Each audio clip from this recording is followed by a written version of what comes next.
বরিশালে এত বিখ্যাত, আমাকে বরিশালে মনে করেন বরিশালে আমরা পাওয়া যায়, তারপরে নারকেল পাওয়া যায়, ভালো সব। আর বরিশালের মধ্যে সব বুদ্ধিজীবীরা থাকে। বরিশালে যে একটা হাসপাতাল আছে, ও মনে করেন আপনি চতুর্থ দিয়ে ঘুরান দিয়ে শেষ করতে পারবেন না। আপনার নোয়াখালী কি আছে? নোয়াখালী লোক 70 গজ মাটির তলে গেলেও হ্যাঁ পাওয়া যায়। নোয়াখালীর লোক হইতে সব পেছাইলের লোক। আমরা বরিশালের লোকের লোকে পাল্লা দিতে আইছে না।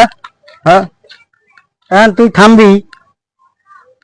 আমি আর কিছু কইতে দে, আর কিছু কইতে দে। কাও তোমার নোয়াখালী বলো। আই নোয়াখালী হলা, বুঝিনি? নোয়াখালী হলা গো 80 টিয়া তোলা, জানো? ও তো জানি, ও তোমাকে বলি সবসময়, তোমরা বলি সারো। তুই যে কইলি বরিশালে এই আছে হেই আছে, কচু আছে। আর নোয়াখালী মানুষ, তুই যে হইছ 100 মাটি খুঁজলেও নাকি নোয়াখালী হাওয়া যায়। তোরা বরিশালে হারবি মাটির নিচে যাইতে দাও, বা সারা বাংলাদেশে যত লোকেশনে যত পর্যটক আছে সব দেখো বরিশালে গাড়ির দিক যায়। এখন এখন বাংলাদেশে কত সুন্দর পদ্মা সেতু হয়েছে, দেখছো? ওই পদ্মা সেতু দিয়ে আমরা বরিশালে এখন যাইতে পারি। এখন আমাদের লঞ্চ লাগে না। হ্যাঁ, আর বাংলাদেশের মধ্যে সবচেয়ে হলো চাঁদপুরের ইলিশ, সোনালী ইলিশ হলো সবচেয়ে বড়। দেখছো ইলিশ? মনে করো তুমি একবারই বাঁচবা, আমাদের বাড়িতে বাঁচবা, মনে করো ওই 1 কিলো মনে করো ইলিশের গ্রাম পাওয়া যাবে।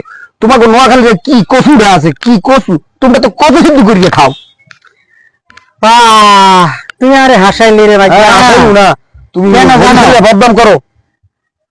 আসলে আর বাপ মাই ভুল করছে, তোকে বরিশাল আত্মীয় কইরা আর মানিজাত কিছুই রইল না। এই এক পদ্মা সেতু করছে, আঙ্গটে হেওয়া আছে। নোয়াখালী কোটে অর্ধেক, নোয়াখালী লোক বিদেশে তাই বেশি, লক্ষ লক্ষ টিয়া আড়ায়। আর ওই টিয়া হাসিনা হাই, সেই টিয়া দিয়ে পদ্মা সেতু করছে।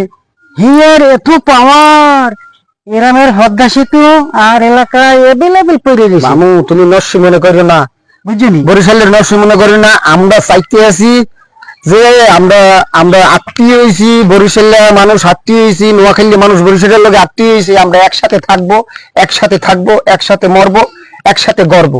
আমাকে কোনো অহংকার হিংসা চলবে না। আমরা চাই সকলে মিললে আমরা যে একসাথে থাকতে পারি। এটাই হইলো মামু আমাদের কাছে। মামু বাজনের মতো থাকবো, উল্টা পাল্টা কোনো কথা চলবে না।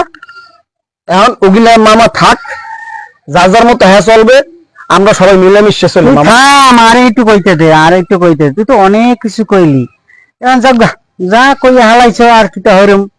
তুই আর ভাগ না, তুমি মানুষ মামা, এর জন্য হে পেলে কিছু বলতে পারি না, এর লিগে কিছু কইলাম না। তুই আর ভাগ না, এখন তোরে হালাইতেও হারিন, তোরে মাইতেও হারিন, দুইটা খারাপ কথা কইতে হারিন। কারণ তুই আর নোয়াখালীয়া মামার একমাত্র ভাগ্না, বুঝলি?